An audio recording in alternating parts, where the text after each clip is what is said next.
Selamat pagi anak-anak. Hari ini kita belajar tema 7, kebersamaan. Subtema 1, kebersamaan di rumah. Pembelajaran 6. Pada minggu malam, Siti berkumpul bersama keluarga. Ayah dan ibu bercerita tentang fabel.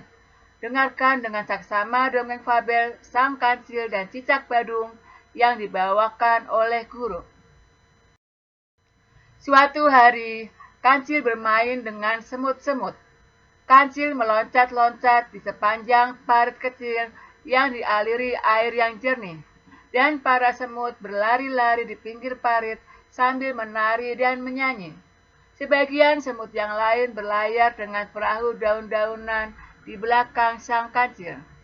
Ketika para semut melihat segerombol buah apel merah menjulur ke air, mereka berteriak-teriak pada sang kancil untuk memetiknya.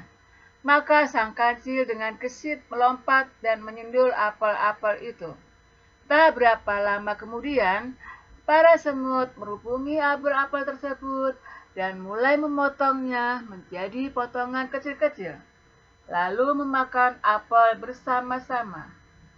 Namun saat sedang berpesta apel, tiba-tiba muncul binatang melata yang merayap cepat dan hap, menangkap potongan apel dengan lidahnya lalu cepat-cepat kabur.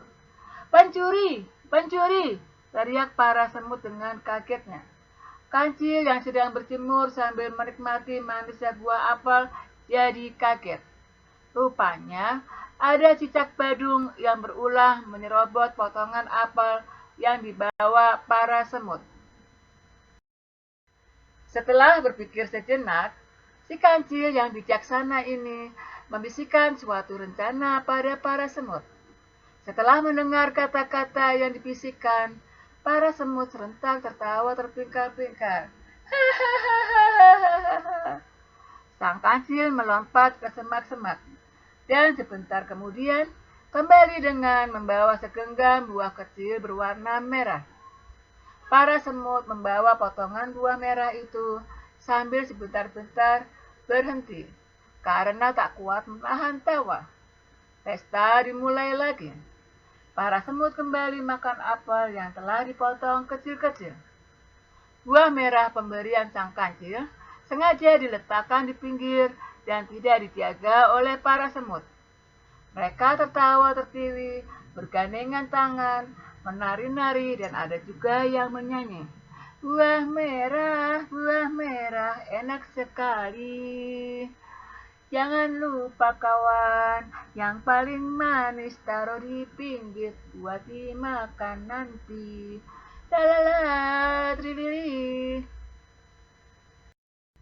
Di saat para semut sedang berpesta, cicak kembali datang dan langsung menangkap buah-buah merah yang diletakkan di pinggir lalu kabur. Anehnya, para semut bukannya marah, tapi tertawa terpingkal-pingkal melihat cicak membawa lari buah-buah itu. Cicak jadi bertanya-tanya, mengapa para semut tertawa melihat dia mencuri buah merah? Kemudian dicicipinya buah merah itu. Rasanya manis dan enak. Tak terasa beberapa saat kemudian dia sudah tertidur kekenyangan dan lupa dengan pertanyaan yang timbul dalam benaknya. Saat terbangun, si cicak penasaran dengan tawa para semut. Maka dia kembali ke pinggir sungai dan mengintip ingin tahu.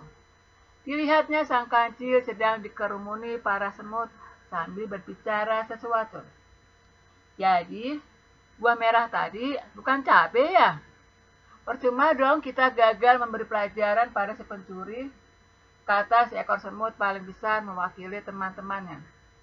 Rupanya, para semut tertawa terpingkal-pingkal karena menyangka buah yang mereka letakkan di pinggir adalah cabai, sehingga si pencuri akan kepedasan saat memakannya. Saat tahu buah merah itu bukan cabai, mereka jadi kecewa. Kancil berkata, "Kalian tak bisa menahan tawa terpingkal-pingkal mendengar rencanaku. Pastilah si pencuri akan curiga dan meneliti buah yang dicurinya. Saat tahu itu cabai, dia tidak akan memakan dan akan kembali untuk mencuri buah lainnya. Jadi, aku ganti saja dengan buah stroberi yang banyak di sekitar sini. Biar saja dia kenyang, nanti tidak akan mengganggu kita lagi. Pencurinya adalah si cicak kecil yang bandel. Biarlah, nanti aku datang ke rumahnya sambil membawa sekeranjang stroberi dan sedikit nasihat. Biar dia tidak mencuri lagi, kata si kancil. Cicak kecil meneteskan air mata mendengar semua kata-kata si kancil. Rupanya, sang kancil mengganti cabai dengan stroberi bukan saja karena para semut tidak bisa menahan tawa, tapi juga karena dia sayang pada cicak kecil. Buktinya, sang kancil akan datang ke rumahnya sambil membawa sekeranjang stroberi. Diam-diam, cicak kecil merasa dirinya telah melakukan perbuatan tidak baik pada makhluk-makhluk yang baik hati. Ya, ini adalah cerita dongeng fabel. Dongeng fabel, tokohnya adalah para hewan. Di sini tokohnya adalah kancil, semut, dan cicak. Di dalam dongeng biasanya ada kebaikan. Kebaikan di sini adalah persatuan. Adanya persatuan antara semut dan kancil. Dan adanya kasih sayang. Kancil mengasihi cicak sehingga ketika cicak bersalah, kancil tidak memarahi. Tetapi kancil menasehati dan juga membawa sekeranjang stroberi. Dan kebaikan yang lainnya, akhirnya kancil, semut, dan cicak hidup rukun. Hidup rukun adalah penerapan sila ketiga Pancasila. Dan kebaikan lainnya lagi, akhirnya cicak tidak pernah mencuri lagi. Dia selalu melakukan perbuatan yang baik. Berilah tanda centang untuk perilaku yang menggambarkan kerukunan atau berilah tanda silang untuk perilaku yang tidak menggambarkan kerukunan. Perilaku yang tidak menggambarkan kerukunan adalah gambar nomor 1 dan 4. Di sini gambarnya menunjukkan saling bertengkar. Kemudian perilaku yang menunjukkan gambar kerukunan adalah gambar nomor 2 dan 3. Gambar 2, ayah, ibu, kakak dan adik rukun menonton televisi bersama. Gambar ketiga, anak-anak rukun bermain dengan gembira. Di rumah Siti terdapat jam beker.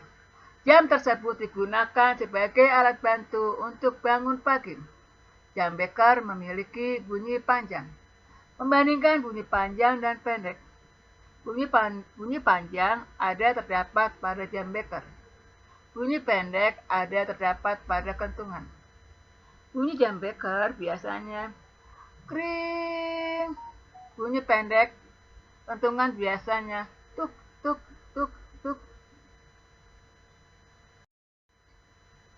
Jawablah pertanyaan-pertanyaan di bawah. Nomor 1. Sebutkan 2 bunyi yang ada di sekitarmu, yaitu bunyi telepon berdering dan bunyi ketok pintu. Kemudian, tentukan bunyi yang lebih panjang dan bunyi yang lebih pendek. Bunyi yang lebih panjang adalah bunyi telepon berdering. Kring. Bunyi yang lebih pendek adalah bunyi ketuk pintu. Tak, tak, tak, tak. Berilah tanda garis bawah untuk nada yang panjang pada lagu Ayamku berikut. Ayamku ciptaan A.T. Mahmud. Bunyi yang panjang terdapat pada yang diberi garis panjang warna hijau. Tertera di atasnya titik. Maka bunyinya menjadi panjang. Mari anak-anak kita bersama menyanyikan lagu ini. Kok, kok, kok, kok, lihatlah ayamku berkeliaran Di halaman rumah induk ayam dan anaknya. Kok, kok, kok, kok, mencari makan. Bisa dirasakan bunyi panjangnya ada pada induk ayam dan anaknya. Kok, kok, kok, kok, mencari makan. Coba kamu bantu Siti dalam membagi kumpulan buah apel. Kumpulan buah apel tersebut ada 12 buah. Siti membagi kumpulan buah apel tersebut menjadi 2 bagian yang sama banyak dengan cara menggambar garis pemisah pada gambar apel di bawah. Masing-masing bagian menyatakan pecahan 1/2 atau dibaca setengah. Setengah dari kumpulan buah apel tersebut adalah 6. Nomor 2, Siti membagi kumpulan buah apel tersebut menjadi 3 bagian yang sama banyak dengan cara menggambar garis pemisah pada gambar apel di bawah. Tertera terbagi menjadi 3 bagian sama banyak. Masing-masing bagian menyatakan pecahan 1/3. Mengapa dikatakan 1/3? Karena sekumpulan buah apel ini merupakan satu kumpulan yang dibagi 3 bagian sama banyak. Maka pecahannya 1/3. 1/3 dari kumpulan buah apel tersebut adalah 4. Nomor 3, Siti membagi kumpulan buah apel tersebut menjadi 4 bagian yang sama banyak dengan cara menggambar garis pemisah pada gambar apel di bawah. Kumpulan buah apel ini dibagi menjadi 4 bagian sama banyak. Masing-masing bagian menyatakan pecahan 1/4. 1/4 atau 1/4 dari kumpulan buah apel tersebut adalah 3 buah apel. Sampai di sini pembelajaran kita anak-anak, semangat belajar, good luck, laksanakan selalu 3M yaitu pakai masker, mencuci tangan, menjaga jarak, dan rajin berjemur saat jam 9 sampai jam 10. Tuhan memberkati.